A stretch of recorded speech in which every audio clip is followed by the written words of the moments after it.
อับกาบก่อนดำนะ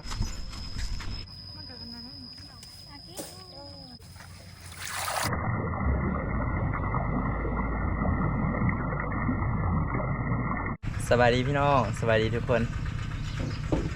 เมื่อนี้ไปขายเขาพี่น้องไปเด้อไปขายเขาเหมือนกันผู้ใดอยากได้เงิน ชวนไปขายเขาได้เหมือนนี้เขากันยังเรือพอได้กินอยู่ดอกพี่น้องเรืออยู่จักสีเรืออยู่จักกระสอบบ้านในตากเบิดย่างอยู่ประมาณเท่าไหร่30-40%ของเรามื่อนี้เอาไปขาย10 กระสอบพี่น้องสอบว่าใหญ่ปานใดเอาไปขายกระสอบอันนี้เขาเดินมาครับบ้านเขาเดินมากระสอบเวียดแบบนี้ถ้าเป็นกระสอบกากระต่ายมันสินักกว่านี้สักหน่อยใช้ได้อยู่ประมาณ30 กิโลสอบหนึ่งพี่น้องขายเบิด10 สอบกระชีได้อยู่ประมาณ300 ปลายโลไปเบิ่งนำกันพี่น้องสิได้เงินเท่าใด10 กระสอบเขา10 กระสอบแต่ว่า10 กระสอบนี่ขั้นกินนี่ก็กุ้มรายเดือนเติบ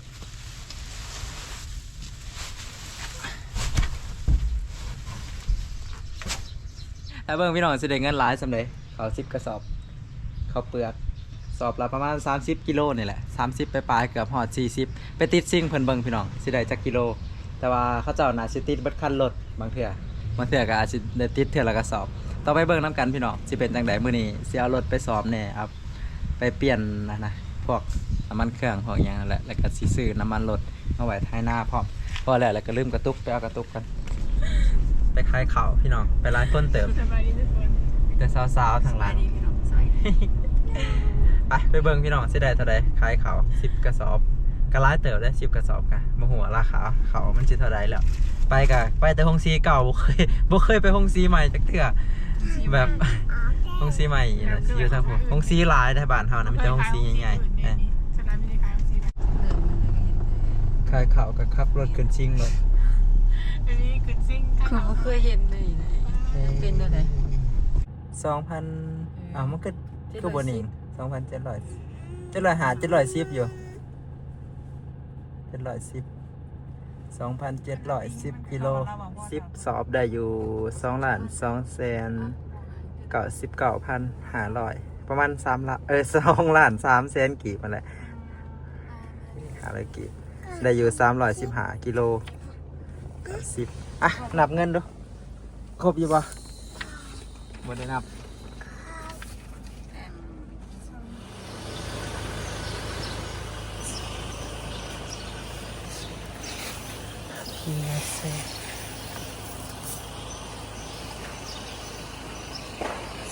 กระสอบสิเมื่อแหละขายข่าวมากอะมาสืบปุ๋ยขายข่าวมากกับมาสืบปุ๋ยซื้อน้ำมันลงนาปุ๋ยสอบเลยปุ๋ยสอบละ860 บาทเอา900 กว่าบาทใส่ปุ๋ยราคาแพงเพิ่นใส่ปุ๋ยแพงกว่า5ได้เพิ่นได้อย่าบอกด้วยลูกกิดเพิ่น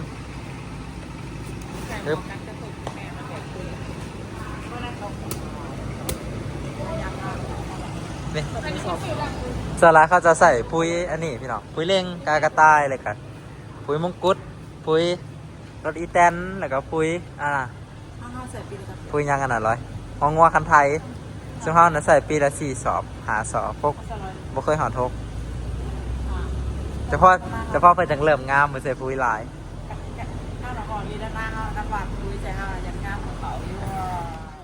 สบายดีมันสาวพี่น้องสบายดีทุกคนสบายดีมือคึมๆมืออากาศคึมๆบอกว่าจะถ่ายอย่าถ่ายเอาถ่ายทางหลังพี่กล้าลงยากันจังวะกล้าลงยางแล้วเมื่อนี้ลงมือแรกพี่น้องลกกาเตรียมสีดำนามืออื่นฝนก็คึมมาอยู่แต่ว่าตกบ่แห้งปานใดตกบัดยุดก็เลยบ่มีน้ำปานใดเร่งน้ำผู้ใดกะเพราะว่าเบิ่งอย่าคือมันสิแรงหรือจังได้แหละ รอติดตามเบิ่งพี่น้องอันนี้คือเขาสิไปดำนาตัวเป็นน้องใหญ่ๆมีน้องเดียวนั่นแหละที่ว่ามีน้ำอยู่หน้าเขานี่ถ้าว่าแล้วน้องนั่นกันยังสิขึ้นมาดำอยู่พี่แต่ว่าอยู่พี่ยังบ่มีน้ำเลยพี่น้องโลกามื้อนี้ก็อากาศดีบ่มีแดดบ่มีหยังพวกเขาเจ้ามาลกน้ำเขาเจ้าก็โอ้ยสบายเขาว่านั่นนี่นะบ่เอาเงินร้ายก็ได้แล้ววะมันบ่มีแดดแล้ว เจ้าของนากันจ่องให้พร้อม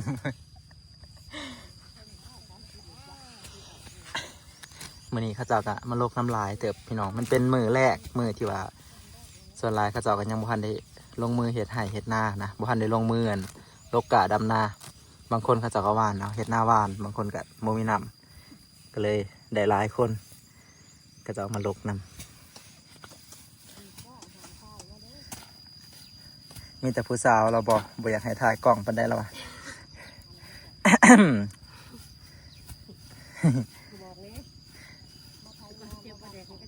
ขึ้นคักเลยลกกามื้อนี้นะลกพงๆนั่นนี่ก็สบายเนาะมันบ่เปื้อนเนาะแต่ถามว่าเป็นช่วงอันฝนตกดีๆอีหลีนี่ก็น้ำเต็มไห้เต็มหน้านี่ก็เปื้อนพี่น้องเปื้อนแห้งกันบ่เป็นหยังชีวิตชาวนาเฮาแต่ถ้าเลือกได้ก็จะลกแบบนี้แหละ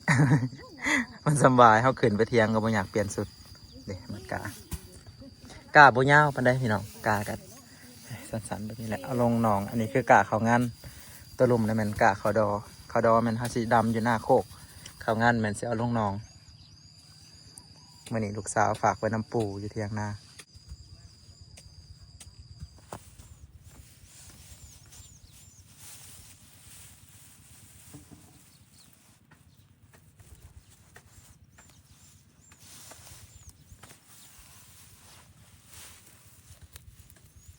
เพื่อสิเป็นเขาพี่น้องเลยเอามาเป็นกะหวานมาเป็นกะ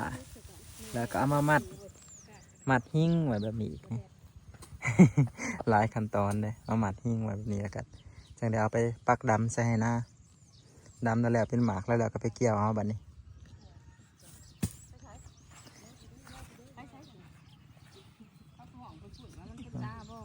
หลายขั้นหลายตอน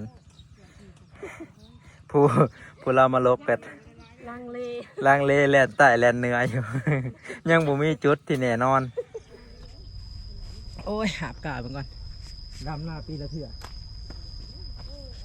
แปลงนี่โอเค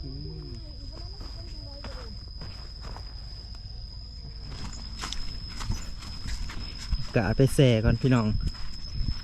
ได้หลายมัดเลยเอื่อยกับสลอยสแปรเอาไปก่อนล่ะทอดแล้วบ่จักลอยเนาะ สุดโหจักมัด เพราะว่าคุณละข้าวคุณละข้าว บนักเนาะกามันบ่มีน้ำน่าขอรู้สึกว่าบนัก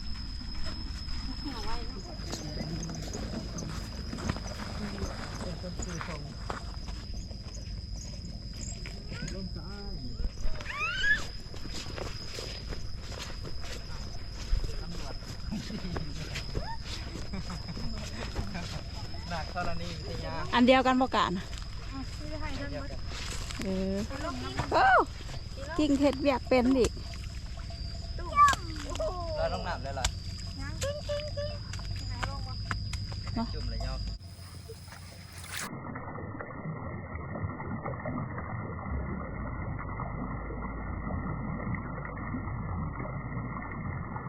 หลังจากมือก่อนลงไปไทยนาแล้วมันล่มพี่น้อง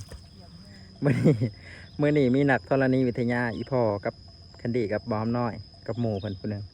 มาสำรวจเบิ่งแล้วก็ซักลากไว้มองได้ไทยได้มองได้ไทยบ่ได้แต่ว่าก็ยังมีความเสี่ยงอยู่พี่น้องเสี่ยงแบบว่ามันสิล่มนะแต่ว่าการบดไทยเพิ่นก็สิบ่ได้ไทยจักเทื่อคือผงปลาหรือว่าหูปลาหูปลาดุกพี่น้องปลาดุกเขามาขายนั่นนี่ปลาดุกกับปลาคอ2ชนิดนี่แหละที่ว่ามันเฮ็ดหูแบบนี้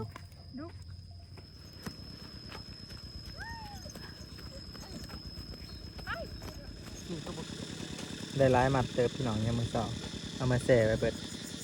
กามี2แบบมีขาวดอกับขาวงันตัวนี้เป็นขาวงันตัวนั้นจะเป็นกาขาวดอแกทำหน่อยกับแคนดี้ยังบนเตาไทยนาอยู่12 โมงตรงเลย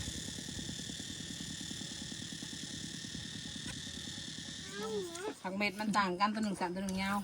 ผักเที่ยงกินเขาพันปลาเมนูอาหารกะได้ผลจักมัดแหละ ผู้ได้หลายกว่าหมู นี่เด็กอยู่ในหลายกระหมู เราได้จักมัดเราได้จักมัด 70 เข่ากระหมูแต่หน้ากระหมู 70 มัดเอาผัวอายุหลายก็มีประสบการณ์หลายกว่าก็ได้หลาย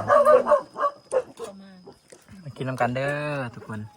มือแรกของการลงมือเฮ็ดไห่เฮ็ดนา นี่กระเทาซ้ำกันอยู่ของโบเกน ลกกะมือแรกมือต่อไปก็สิดำหน้าเลยมืออื่น อยู่บ่กลัว เข้ากันเลยแล้ว ปีนี้หว่านเขานํเป็นบางบ่อนพี่น้องหว่านบ่ได้เบิดทั่วท้องนาดอกหว่านเอาตั้งแต่ให้นาทั้งเทิงเพื่อลดผ่อนการดำไปนำบ่ดำหลายปานใดปีนี้หว่านก็มีอยู่สองแบบแบบบ่ได้คาดกบก่อนขี้ไถตัวนี้แบบเฮาหว่านแล้วก็ไถถมเลย ยังบ่ได้ขุดต่อใหม่อยู่ ตัวนี้หวานแล้วก็ไถกบเลยจักสิเป็นจังไดพี่น้องคันพลบ่ตกใส่นี่ก็สิบ่เป็นหยังแต่ถ้าพลตกห้ำนี่เน่าเบิดก็มีแบบไถกบไปก็มีอยู่สองแบบ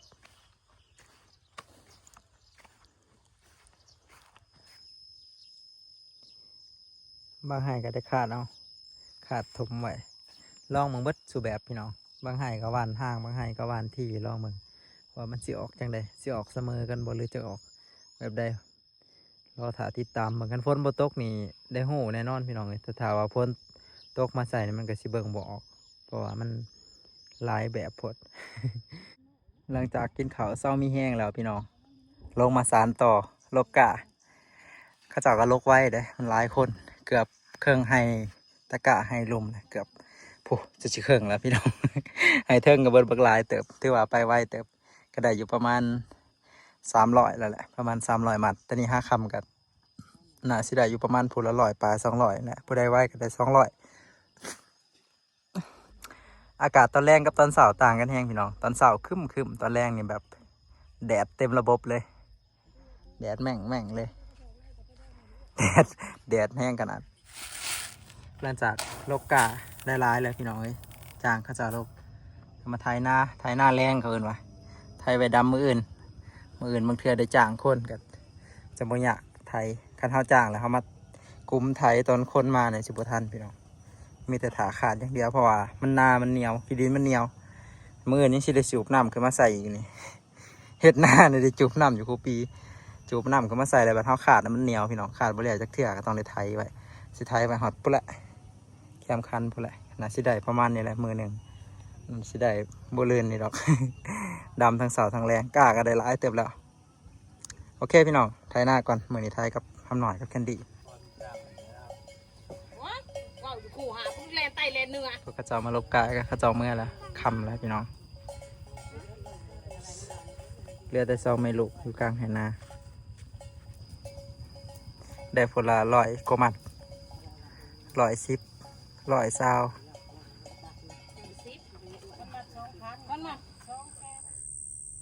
ไทยไว้ไล่เติบพี่น้องเลยจักสิแล้วหรือบ่อดำมืออื่นใครมีคนมาดำนำกันนะสิแล้วไว้อยู่ เมื่อกี้ลายหนึ่งถ้ามีคนดำประมาณ50 55 คนนี่น่าสิคุงคันแทกกูแหละเพราะว่ากามันมีหลายมือนี่กาเขาจะลกให้พวกหลายนี่เอาเริ่มต้นกัดยังบ่เมื่อยปานใดยังหันยังแห้งอยู่ไทย เฮ็ดอีกจักทิศหนึ่งหรือว่าเฮ็ดอีกจักประมาณ10 มื้อนี่ถือว่าเริ่มเบิดเหือเบิดแห้งแล้วตอนนี้ยังมีพลังหลายอยู่กับปีนี้ก็มีผู้ซอยกันดีไทยนาซอยกันดีไทยเครื่องต่อเครื่องเลยได้ปีนี้เอาไทยเครื่องหนึ่งกันดีไทยเครื่องหนึ่งบางไห่กับกันดีไทยผู้เดียวปีนี้มีผู้ซอยแค่ไหนแต่เก่าไทยนาหลบแบบนี้นะบ่อยากได้ซ้ำพี่น้องนาน้องแบบนี้ไทยยากเมื่อยขนาดดินทรายทางเทิงพุ่นน่ะสร้างแต่ตอนดำตอนไทยนะกับขาดง่าย